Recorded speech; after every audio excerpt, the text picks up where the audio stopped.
Hey, what's up everybody? My name is JP Pocock, I'm one of the coaches at CrossFit Katana, and we're here today to go over the standards for the squat for our upcoming total throwdown meet. Before we get into all that, I want to give a big shout out to Wicked Athletico for making my wife look so good. And with me today is my wife Brittany. She's one of our coaches and also one of our competitors here. So Britt's going to go through the movements for the squat. I'm going to talk about the standards on the movement, and then I'm also going to talk about some faults that'll make for a no lift or a failed attempt. Britt, go ahead and address the bar. So hang out for just a second for me. The squat is going to be the first movement contested at our meet. Basically what we're looking for is you need to take the bar out of the rack by yourself, descend into full depth at the command of the head judge, recover your starting position, and then the spotters and you will all rack the bar together, okay? So Britt, go ahead and address the bar, and then take the bar out and get set for it.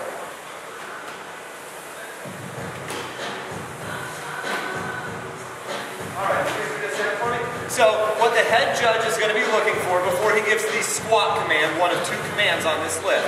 What the head judge is going to look for before giving the squat command is that the athlete is locked out in the knee or fully extended in the knee and the hip with an upright chest and head. Okay? So once I see that the bar is under control in this position, I'll give the squat command. Squat. Rack. So as the head judge there, all I was looking for is for Britt to fully recover her starting position with the knee extended, the hip extended, and the head and chest up. Now I'm going to have you go through another one for me. This time we're going to freeze you at the bottom. Go ahead and go back to the bar. Now, go ahead and get the bar out and get set. This time I'm going to freeze Britt at depth, and we're going to talk about what depth is on the squat so that there isn't any confusion, because with athletes, competitors, and coaches, this is always the biggest point of confusion. And we don't want any misunderstanding what we're looking for. So, as the head judge, I see that the bar, the athlete's all set up and ready to squat. I give the squat command, squat, breathe. So, I want you to take a good picture there of where Britt's hip crease is at. The apex of the crease of the hip in relationship to the top of the knee is what I'm looking for as head judge. Okay, Britt, go ahead and recover. Rack. So there is no confusion. Britt, hang out for just a second. Turn 90 degrees to the camera with no bars. What we are looking for is, Britt, give me a profile look at the brick wall. Pick your left knee out high.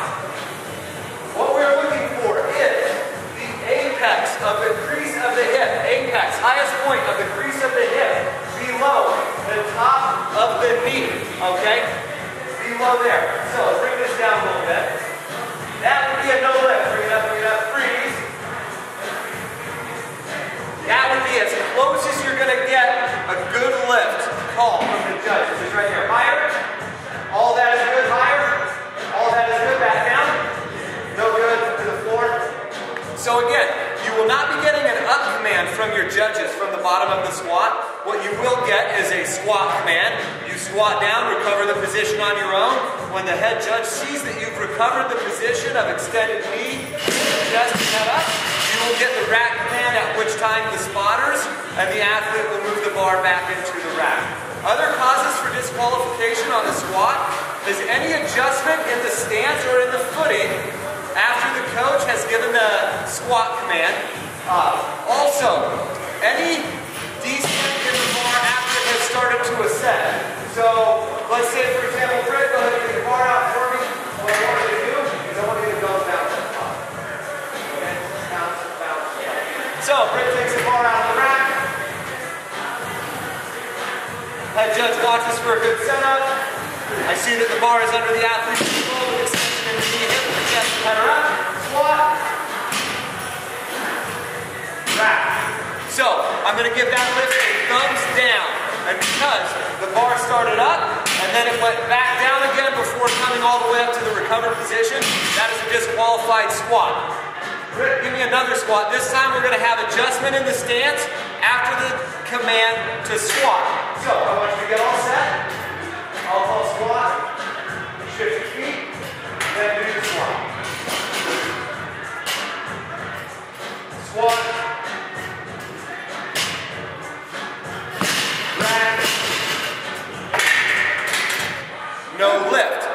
adjustment in the footing or in the stance after the squat command has been given and before the rack command has been given is going to disqualify the movement. There's a handful of other details that we'll go over at the rules meeting at the actual event, but I just wanted to touch on depth and kind of give a good understanding. Basically what you need to take away from this is there's two commands on the squat. Squat and rack. Secondly, you need to remember you've got to get depth on the squat. I don't want there to be any question as to what depth is. There's not breaking parallel. There's not my butt was low enough. Depth is achieved when the apex of the crease of the hip is below the top of the knee.